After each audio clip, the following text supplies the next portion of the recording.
करते हैं, देखिए जेडीयू के मुस्लिम नेताओं ने पटना में प्रेस कॉन्फ्रेंस किया और वक्फ बिल पर पार्टी का स्टैंड क्लियर किया। जेडीयू के मुस्लिम चेहरों ने एक साथ प्रेस कॉन्फ्रेंस करके सीएम नीतीश के प्रति अपनी निष्ठा जाहिर की। जेडीयू प्रवक्ता ने बताया कि जेडीयू ने जेपीसी के 5 सुझाव जो उन्होंने दिए थे वो मान भी लिए गए और सभी सुझाव मान लेने के बाद जेडीयू ने वक्फ संशोधन विधेयक का समर्थन किया है। आपको रिपोर्ट दिखाते हैं और उसके बाद इस खबर को विस्तार से समझाएंगे।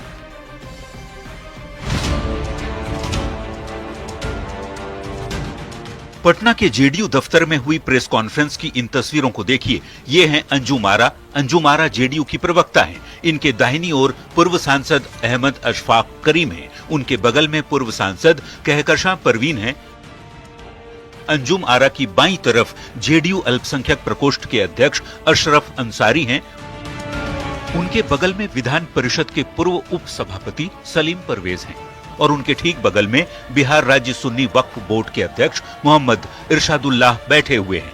इसके अलावा जेडीयू की इस प्रेस कॉन्फ्रेंस में एमएलसी गुलाम गौस, अफाक अहमद खान और खालिद अनवर के साथ ही मास्टर मुजाहिद आलम और अब्दुल कयूम अंसारी जैसे जेडीयू के बड़े मुस्लिम चेहरा शामिल थे।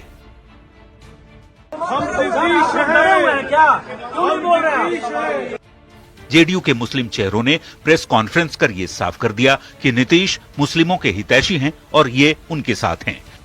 किसी ने भी कोई इस्तीफा नहीं दिया।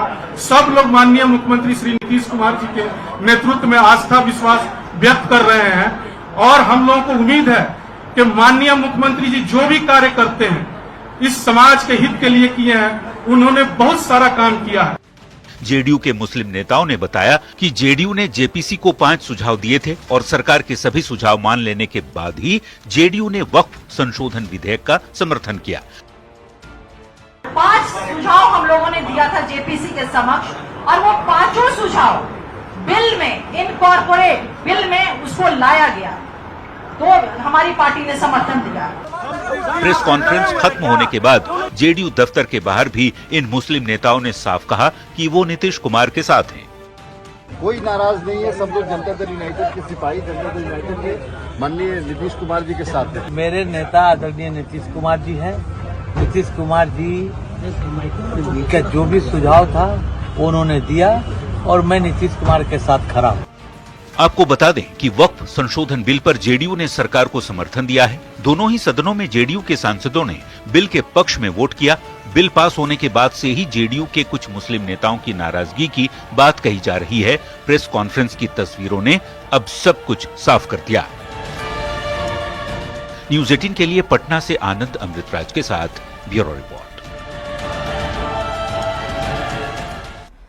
तो रिपोर्ट आपने देखी और अब आपको खबर समझाते हैं विस्तार से। देखिए, वक्फ संशोधन बिल पर जेडीयू ने सरकार का साथ दिया, जिसके साथ पार्टी के कुछ नेताओं ने इस्तीफा भी दिया और ये कहा जाने लगा कि जेडीयू के मुस्लिम नेता नाराज हैं। इस कयासबाजी के बीच जेडीयू के मुस्लिम नेताओं की प्रेस कॉन्फ्रेंस हुई और पार्टी से नाराजगी की बातों को खारिज कर दिया गया।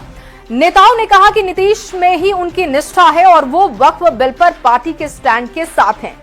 अब ये जानना जरूरी है कि प्रेस कॉन्फ्रेंस में कौन कौन से नेता शामिल हुए थे और उनका पार्टी या बिहार की राजनीति में क्या कद है। तो आइए इसे भी विस्तार से समझते हैं। जेडीयू के प्रेस कॉन्फ्रेंस में पूर्व सांसद अहमद अशफाक करीम पहुंचे थे।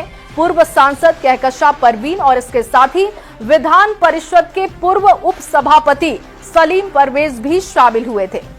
इसके अलावा 2024 में लोकसभा उम्मीदवार और पार्टी के पूर्व विधायक मास्टर मुजाहिद आलम भी पीसी में शामिल हुए थे। इसके अलावा भी जेडीयू के कुछ मुस्लिम नेता पहुंचे थे। इन 3 नेताओं के नाम भी आपको बता देते हैं। देखिए, एमएलसी गुलाम गौस पहुंचे थे पीसी में, अफाक अहमद खान वो भी पीसी में पहुंच गए थे और खालिद अनवर भी प्रेस कॉन्फ्रेंस में दिखाई दिए। बता दें कि गुलाम गौस को लेकर कई तरह की बातें हो रही थी, लेकिन उन्होंने पीसी में शामिल होकर स्थिति को साफ कर दिया कि वो नीतीश कुमार के साथ हैं, क्योंकि लगातार उनकी नाराजगी की बातें सामने आ रही थी। इसके अलावा बिहार मदरसा बोर्ड के पूर्व चेयरमैन अब्दुल कयूम अंसारी, बिहार राज्य सुन्नी वक्फ बोर्ड के अध्यक्ष मोहम्मद इरशादुल्लाह और शिया वक्फ बोर्ड के अध्यक्ष सैयद अफजल अब्बास भी पीसी में पहुंच गए थे। इसके अलावा जेडीयू प्रवक्ता अंजुम आरा वो भी दिखाई दी, जेडीयू के अल्पसंख्यक प्रकोष्ठ के प्रभारी इकबाल हैदर भी पीसी में मौजूद रहे। अब ये जानने की कोशिश भी कर लेते हैं कि हाल के दिनों में किन नेताओं ने जेडीयू से इस्तीफा दिया, क्योंकि ये चर्चा का विषय है, तो उनके नाम भी आपके सामने रख रहे हैं। देखिए, राजू नैयर, मोहम्मद नवाज मलिक, कासिम अंसारी और मोहम्मद तरबेज सिद्दीकी अली के साथ कुछ और नेता हैं जिनके इस्तीफे देने की खबर सामने आ रही है, लेकिन पार्टी की तरफ से कहा जा रहा है कि इनका कद कोई बहुत ज्यादा नहीं है, इसलिए चर्चा का विषय नहीं होना चाहिए। पार्टी का कहना है कि इस्तीफा देने वाले नेताओं में कोई भी बड़ा नेता नहीं है। ऐसे नेताओं को पार्टी के अंदर भी लोग नहीं जानते।